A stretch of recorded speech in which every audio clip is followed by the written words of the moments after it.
Welcome back and thanks for staying with the special broadcast here on CNN News 18 on Interim Budget 2024. As the Finance Minister is all set to present the Budget 2024 today, let's understand the changing dynamics of the Indian economy with CNN News 18's Anand Narasimhan. Take a look at that.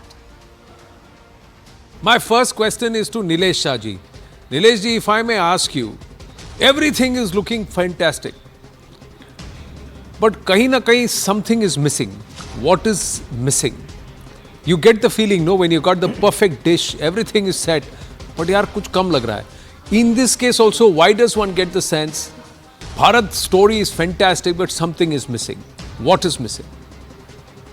I think if we have to look critically, two things are not as good as they should be. One, consumption at the bottom of pyramid. The growth is subdued over there, about 2% for last 2 years. And second, private capex, where because private sector is becoming more efficient and debottlenecking their capacity at much cheaper prices, the new capex cycle has not begun as much as it should have begun. There are exceptional sectors like power, where the investment cycle is beginning, but bearing those exceptional sector, overall private sector is, let's say, on the back foot rather than on the front foot, like government's infrastructure. I think it could be related to some form of uncertainty, which despite all signals to the contrary, suggest or they could be wary that the current government may not return and the momentum may not continue. Otherwise, I see no reason why, as Nilesh Shah just said, private sector investment should not come. The markets are there, they are rising, they are absorbing money. There is maybe consumption not at the bottom but at the top, and the middle end is doing quite well. The growth is consistent.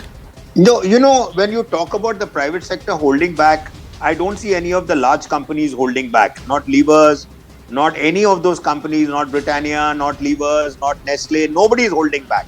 Maybe it's the small scale industries which are holding back at the moment.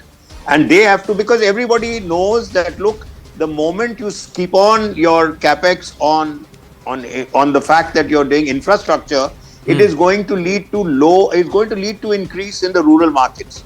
And therefore, they're all preparing for it. Okay, Anand, I heard everybody, and I have a couple of points to make. First and foremost, the fact of the matter remains that the union government, the Modi government in this case, has done all the heavy lifting. And if you look at the September quarter GDP numbers, that is amply evident. The gross fixed capital formation, which is close to 30% of GDP, a large part of the contribution has come in from the government. And that is precisely the reason that, Nilesh Shah mentioned that private capex needs to get its act together. I'll say a couple of things here. First and foremost, I think the good thing is that the annual FDI inflow into the country has been $65 billion or thereabouts, which means that in the last nine and a half odd years, we've gotten $585 billion plus. Well, with that, we have completely run out of time on this special broadcast, but don't go anywhere, don't leave our side. We'll bring you all the latest updates about the Big Budget 2024.